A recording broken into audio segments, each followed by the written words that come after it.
मिले धोखा दोबारा तो भरोसा टूट जाता है। मिले धोखा दोबारा तो भरोसा टूट जाता है। मिले धोखा दोबारा तो भरोसा टूट जाता है। खिलौना की तरह दिल बेचारा टूट जाता है। खिलौना की तरह दिल बेचारा टूट जाता है। कभी भी प्यार बिन कुर्बानी होता नहीं गहरा। कभी भी प्यार बिन कुर्बानी होता नहीं गहरा। छिपा हो जिसमें मतलब रिश्ता टूट जाता है। छिपा हो जिसमें मतलब रिश्ता टूट जाता है। अचानक पता चलता नहीं दिल टूट जाता है। अचानक पता चलता नहीं दिल टूट जाता है। चमकते ही चमकते जो सितारा टूट जाता है। जोहार, आदाब, नमस्कार। मैं जुबैर अहमद। आज की जो मैं कहानी आपको सुनाने जा रहा हूं, यह कहानी सुनने के बाद आपको अंदर से जबरदस्त एनर्जी आएगी और ऐसी एनर्जी आएगी कि आप सफल होकर के ही आप दम लेंगे।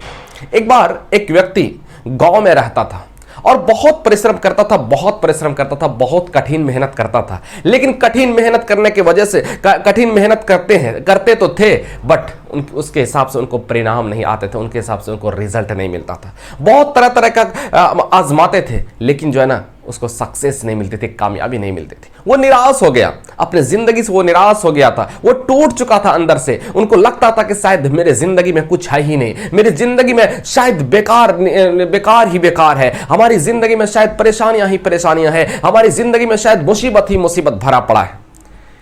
तो एक दिन घर में आराम कर रहे थे तो उनका दोस्त उनके पास आते और कहते कि भाई तू क्या कर रहा है? कहता यार क्या करूंगा, बस अपनी जिंदगी से निराश चल रहा हूं।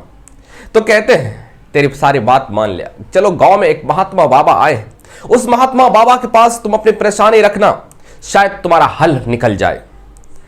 तो इनको जो है ना खुशी हो गई कि चलो भाई चलते, शायद उनके पास कुछ हल हो। महात्मा बाबा के पास जब पहुंचते हैं और महात्मा बाबा से कहते हैं कि बाबा मैंने बहुत काम किए, बहुत मेहनत किया, रात दिन में मेहनत करता हूं, लेकिन मुझे रिजल्ट नहीं मिलता, मुझे कामयाब नहीं हो पाता हूं। मैं जिस काम में भी हाथ लगाता हूं मैं फेल्योर कर जाता हूं, मैं निराश हो चुका हूं, मैं तंग हो चुका हूं अपनी जिंदगी से, मैं क्या करूंगा?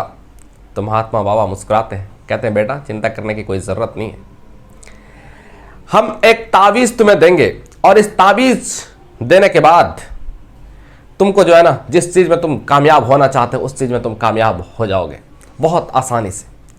वो युवक तो खुशी से झूम उठा, कहा कि क्या करना पड़ेगा? कहा कि ताबीज लेनी पड़ेगी और ये ताबीज जो है हर संकट से, हर मुसीबत से तुम्हें बचाएगा, लेकिन एक रात तुम्हें शमशान घाट में सोना पड़ेगा। इसके तो छक्के छूट गए, इसके तो पसीने छूट गए, इसका तो सर का पसीना एड़ी में आ गया। कहा कि यह तो नामुमकिन है, यह तो हमसे नहीं होगा, शमशान घाट में रात को सोना यह तो हमसे नहीं होगा। वो तो ऐसे भी शमशान के करीब तो हम जाते भी नहीं और वहां रात को सोने की बात कैसे करते हो? तो महात्मा बाबा कहते हैं कि बेटा डरने की जरूरत नहीं, हम जो ताबीज देंगे ना, ये ताबीज तुम्हारे हर संकट, हर मुसीबत से तुम्हें बचाएगा। तो तुमको डर किस बात का? तुम सो जा, उसके बाद देखना तुम्हारी किस्मत कैसे खुलती है।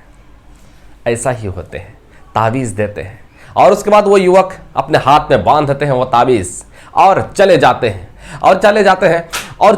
हैं शमशान घाट और वहां जाकर के पूरी रात सोते हैं, बहुत आराम से सोते हैं, कोई डर कोई खौफ कुछ नहीं, आराम से सोते हैं। सोने के बाद सुबह आते हैं और महात्मा बाबा को प्रणाम करते हैं, कहते हैं हमारे ताबीज की वजह से तो रात बहुत अच्छी कटी, अब शायद मैं जिंदगी में कामयाब हो जाऊंगा। महात्मा बाबा मुस्कुराते हैं, कहते हैं ठीक है। उसके बाद महात्मा बाबा उधर चलते हैं और इधर ये अपना काम में लग जाते हैं। और जब काम में लग जाते हैं बस कुछ ही दिनों में इनको रिजल्ट आना शुरू हो जाता है, परिणाम आना शुरू हो जाते हैं। और देखते ही देखते जो चाहता था वो हर चीज में वो कामयाब होता चला गया, हर चीज में वो सक्सेस होता चला गया। एक साल जब बीतता है, एक साल बीतने के बाद उनके पास घर हो गए, उनके पास बंगला हो गया, उनके पास गाड़ी हो गया, सब कुछ हो गया उनके पास। महात्मा बाबा उसके गांव आते हैं और जब गांव आते हैं ना, इनको इस युवक को, इस व्यक्ति को पता चलता है कि महात्मा बाबा आए। ये दौड़े दौड़े जाते हैं महात्मा बाबा के पास और महात्मा बाबा को प्रणाम करते हैं, कहते हैं कि आपके ताबीज ने तो जबरदस्त रंग लाया, ऐसा रंग लाया, आज मेरे पास सब कुछ है। तो महात्मा बाबा मुस्कुराते हैं, कहते जरा ताबीज अपना खोल करके देखना। तो ताबीज जब खोलते हैं तो उसमें कुछ था ही नहीं। कहा कि ये व्यक्ति कहता है कि बाबा ये क्या हो गया? तो महात्मा बाबा कहते हैं कि बात दरअसल यह है कि तुम पहले जो काम करते थे ना वो अधूरे मन से करते थे और आपको लगता था कि शायद पता नहीं होगा कि नहीं होगा, होगा कि नहीं होगा, होगा कि नहीं होगा, और इस वजह से जो है ना आप सक्सेस नहीं हो पाते थे। और जिस दिन मैंने कहा कि तुम्हें ताबीज बांध लो और तुम ताबीज बांधने के बाद तुम सक्सेस कर जाओगे, उस दिन तुम्हारे अंदर कॉन्फिडेंस आ गया। कॉन्फिडेंस ये आया कि इस ताबीज की वजह से ही हम सक्सेस हो रहे हैं, और तब पूरी लगन से और पूरी मेहनत से कर रहे थे, पूरी मेहनत और लगन से जब कर रहे थे ना, और आप कामयाब होते चले गए। ताबीज से कुछ होता नहीं है। दोस्तों, इस कहानी का मैसेज ये है कि आप किसी भी क्षेत्र में, चाहे आप जिस क्षेत्र में करते हो काम, उससे कोई फर्क नहीं पड़ता, उससे कोई फर्क नहीं पड़ता वो कठिन है या आसान है, कोई फर्क नहीं पड़ता। फर्क पड़ता है कि आपके काम करने पर आप कितनी ईमानदारी से आप वो काम करते हो, कितनी ईमानदारी से आप वो काम करते हैं, कितनी एनर्जी के साथ आप वो काम करते हैं, कितने आत्मविश्वास के साथ आप काम करते हैं, कितने पैसेंस रख पाते हैं। ये बहुत मायने रखता है। इतना सब कुछ कर लेंगे तो फिर सक्सेस होने से आपको दुनिया की कोई ताकत आपको रोक नहीं सकती। आप ठान लें कि हमको यहां